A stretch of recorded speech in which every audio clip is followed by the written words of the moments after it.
If you look in the window behind me, of course, I got my Christmas tree up finally. It took me a bit, just strung it with some lights. But in this window right here is something that is typically not there. That is my own personal vehicle. Typically, I have press cars in both of these windows for you guys to look out. And this is a 2GR FE 3.5 liter V6 legendary engine from Toyota. That legendary status is now in full effect as Toyota is officially ending production of their V6s here in North America. Guys, pour one out for your homie, the Toyota V6, and let's get into it.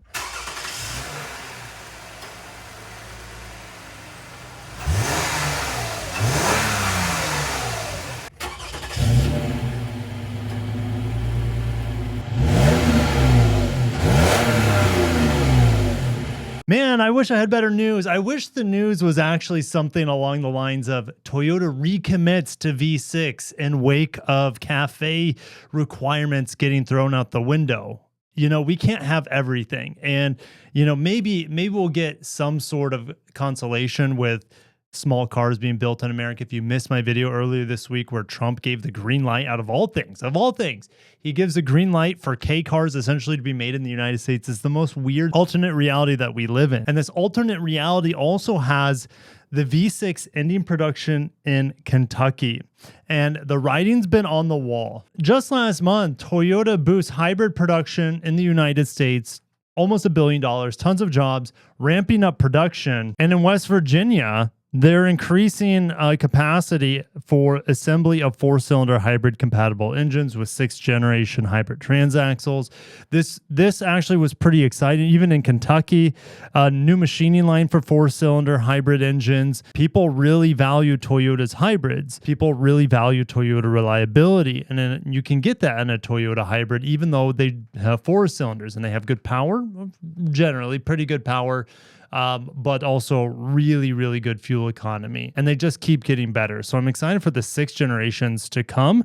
And we could see 1.5 liter 4-cylinder turbos, 1.5 liter naturally aspirated. That will go into the Corolla. That was the big news out of this big investment, is that in Mississippi, they will be building hybridized, and it says electrified Corollas. So you could even say there could be battery electric Corollas made there, plug-in hybrid. I don't know if this is going to be the case, but for sure, at the very bare minimum, hybridized Corollas in the next couple of years. This article, if you're a fan of internal combustion V6, this article really, without an official announcement from Toyota, but it really just put a stake in the heart of V6s. And then my personal contact that knows in and about everything in Kentucky just messaged me this morning saying V6 engine rolls off the line at TMMK on Wednesday. I mean, if you look back when V6s started being produced in Kentucky,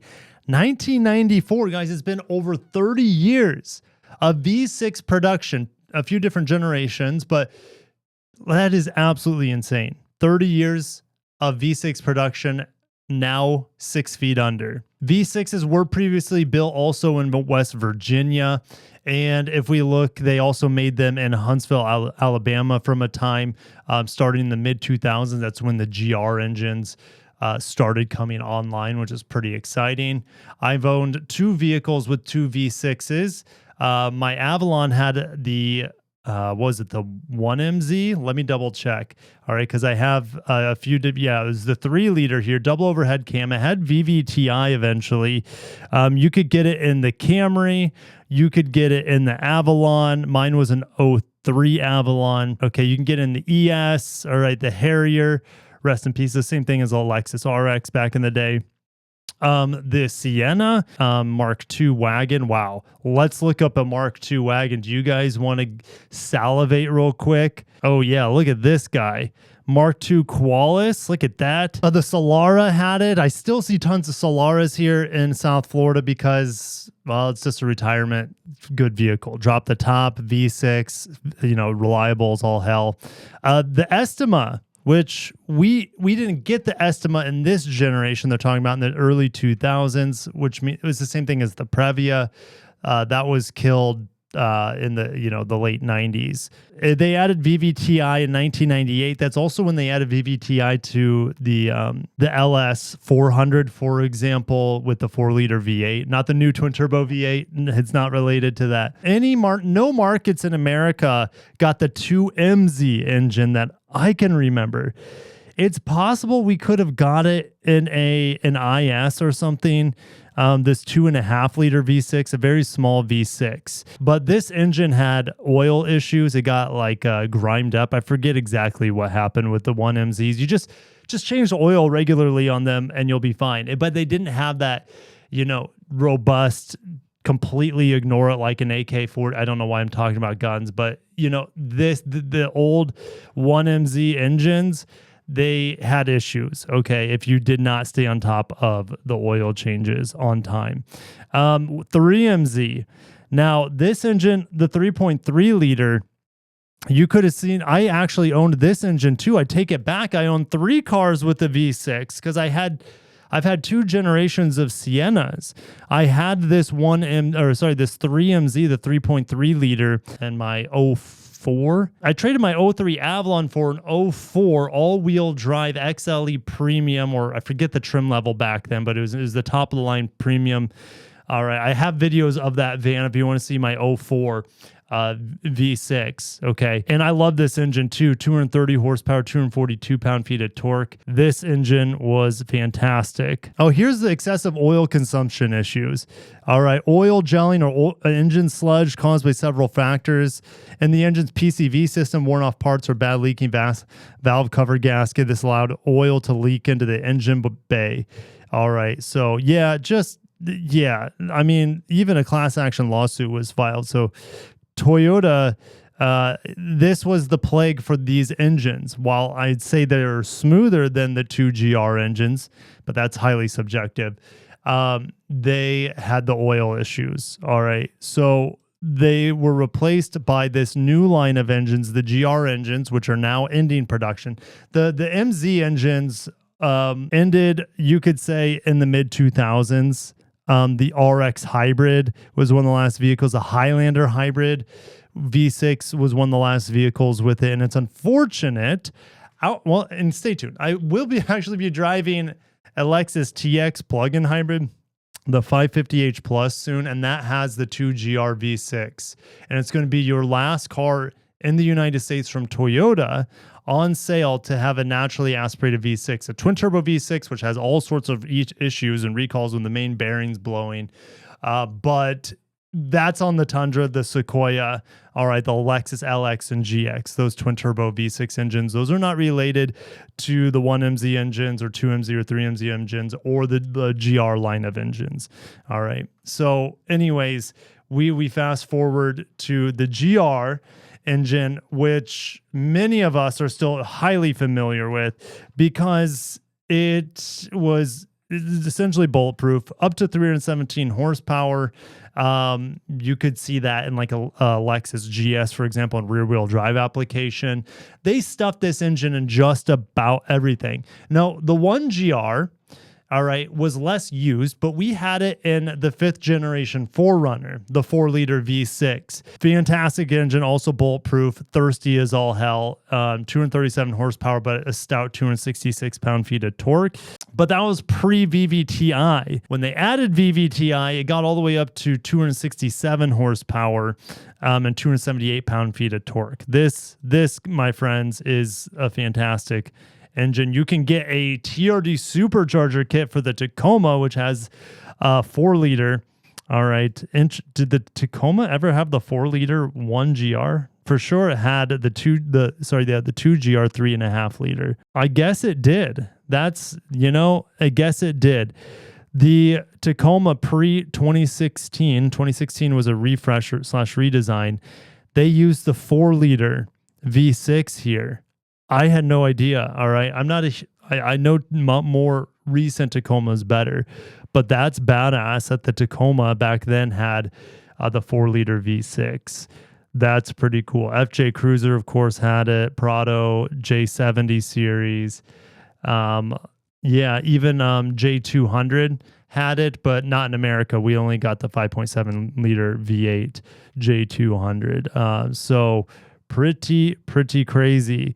And you can see with dual VVTi, we never got that in the Tacoma. Even had it in the Tundra for a few years. That's amazing. I missed the 4-liter V6 already, if you can't tell, as I'm spending a lot of time with it. The 2GR, though, the 2GR was like, Toyota's just dumping this thing into every car. All right. Anything that needed power, they're just going to throw this healthy 3.5-liter V6 in there.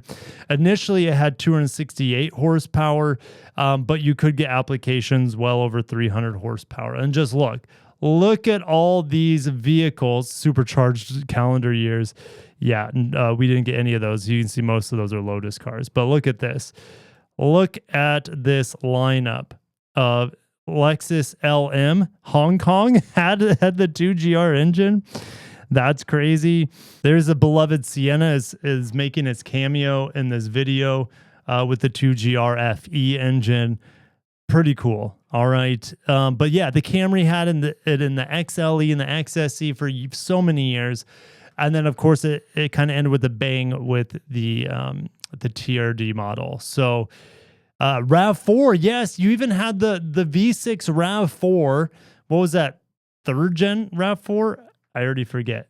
Yeah, 3rd gen RAV4, I think. And that thing was a sleeper. That thing would absolutely roast with all-wheel drive, too.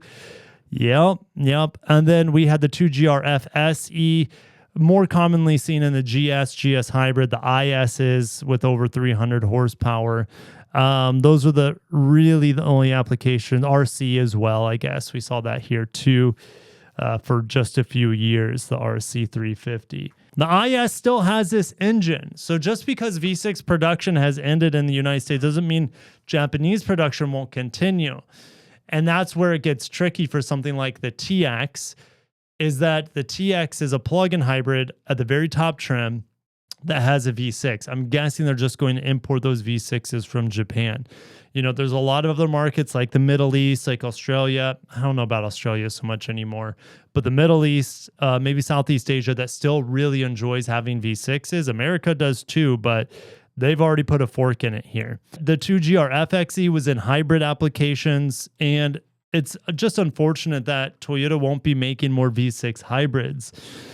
It's really unfortunate. If you look at Honda's new hybrid will be a V6. Nissan's new Xterra hybrid, body on frame platform hybrid, that will be a V6. Nissan's will be body on frame, which means direct engine connection to the wheels. Honda's is more of a serial hybrid setup. So the V6, it's not going to be like stepping through gears. It will have the S Plus on that. So I guess it will be pretty fun to ring out that V6 when Honda's hybrids come out and when Nissan's V6 hybrids come out. We're still a ways away. So the FKS, I mentioned, that was just a further refinement of the FSE and FE variant. Okay, and you can see this was the last iteration. All right, currently, all the way up into 2025. Rest in peace, RC. All right, we had in the Tacoma up into 23. LS, what is this? LS 350? That's a Chinese market car? That's weird. All right. Yep. Sienna, rest in peace. V6 Sienna, anyways, it's all hybrid. Camry's all hybrid now. Rest in peace, Avalon in general. RC's gone, like I mentioned. ES V6 gone. This one hurts to say because it's so good with the V6. Oh, and the new one is electric only with an optional hybrid system. That's not, I don't think is going to be available at launch. Okay. The Centuries. To the Century? Oh, because this is a Century SUV. That's a plug-in hybrid from the TX 550h Plus that we see here. All right. Highlander, it's so sad. When the Highlander no longer got the V6 and replaced with a 4-cylinder turbo, that was a tough day for me. 3GR FE. Do I know this engine? And the answer is, I don't think so. All right. If we look, all these are for Asia or the Middle East. So that's sad that we never got to know this engine. It was in the GS 300, for example. But yeah, Yep, didn't last very long. Did they just make it until 2009? Didn't even know this engine existed because we don't get it in the United States. 4GR. What is this? A 2.5 liter. We did get this. You can still get the IS250. Now, the IS250, they didn't make them for very long. Well, I should take that back. The second gen IS, they made it pretty long with this 2.5 liter V6. The third generation IS had it for just a 2-3 years. All right, in 2018, in the Toyota Crown Royal was maybe in the Mark X. Those are the last cars to have this 4GR 2.5 liter. Very rare engine, 200 to 212 horsepower. So super smooth, but it's not fuel efficient. And just give me the 3.5 liter, call it a day. 5GR, what is this? Guys, look how many other GR iterations there are. I don't even think another 2.5 liter, another 4 liter here, a 7GR. What was this used in? A Prado and a Hi-Ace? Again, we don't get those stateside. Well, that was a Chinese Prado of all things. 8GR, was this the last one? What the heck? Oh, the 8GR FKS was the hybrid LS 500H and LC 500H. Now, just keep in mind that they all share essentially the same base technology with slight variations. But yeah, the 2GR seemingly is dead starting Wednesday, so 2 days at this recording. And it's a tearjerker for me because V6 symbolizes the strength of Japanese cars for a long time. Really reliable engines, really powerful engines, and Toyota and Lexus is killing their V6s. The good news is that, like I said, Honda will continue their V6 with their large platform hybrids. However, it won't be connected to a transmission, but you can simulate gears in S Plus mode if you want to drive it sporty. Nissan absolutely will connect their naturally aspirated. I don't want to say naturally aspirated. Their current V6s are naturally aspirated. If you look at the Pathfinder, wait for my driving impressions. Those will go up next week. The 22nd, I'll share my driving impressions on the refreshed Pathfinder. But if you look at the Frontier, the 3.8 liter V6, also naturally aspirated, that engine's amazing. I'm not 100% sure of Nissan's new V6. I don't know if it's going to be a new V6. We just know it's going to be a V6 hybrid and things available like in the Xterra, for example, and other body-on-frame platform vehicles like the future Frontier, like the future Pathfinder, like the Infinity variants of those, and maybe even Mitsubishi rebadges could have Nissan's V6 in the future. So it's just kind of a sad day. And as I look at my Kawasaki over my left shoulder, it's similar to what's going on with motorcycles. 4 cylinders, which you could equate to something like a V6 in the car world. Those have been more and more stripped away due to emissions regulations, especially in Europe, but and California. But emissions regulations are pushing engine sizes smaller, and not just displacement smaller, but less cylinders, less and less cylinders too. All right, V8s. Can't find that in a Lexus anymore. The LC500 is canceled now. And all the old V8s and Lexus is canceled. So Lexus no longer has a V8, which is downright heresy. It makes me want to vomit. Toyota losing V6s also makes me want to vomit. It is also extraordinarily disheartening for one of Toyota's greatest achievements to be replaced with, just hybrid everything. And you guys know, I love hybrids. I own a freaking old Prius, and that thing is it's going to last. It feels like it's going to last forever. Hybrids are great for the masses. Hybrids are great for fuel economy. Hybrids are great for emissions. Hybrids are great for NVH and smoothness. Hybrids are great for I can keep going with hybrids, and the market has spoken with hybrids. Like, if I were buying a new vehicle right now, would I buy a V6 or would I buy a hybrid? Or hybrid V6, it was available. Maybe I'd do that route. I can't wait for Honda's platform or hybrid platform to come on their large vehicles, but we're not there yet. I'll see you guys in the comments. I just got to shut it down. I could ramble on about losing such a cherished engine configuration. That's the right word I'm looking for. V8's out of Toyota's lineup other than a $200,000 sports car at this point, which is just stupid. Lexus no longer V8s. Toyota V6s are completely gone now. And it's just turbo 4 cylinders and hybrids. Let me know what your experience has been with Toyota V6s, and I can't wait to see your stories down below in the comments. Meantime, I have no plans to get rid of my 2013 Sienna with the 2GR. It's still faster than most cars on the road. That thing is really, really fast. It's smooth. It gets 18, 20 miles per gallon in town. But now that I live a little more in the country, it's getting about 22. So that's good, I guess. But we're driving a lot more. So thank you guys. Have a great day. And long live Toyota's V6 engines. Peace out.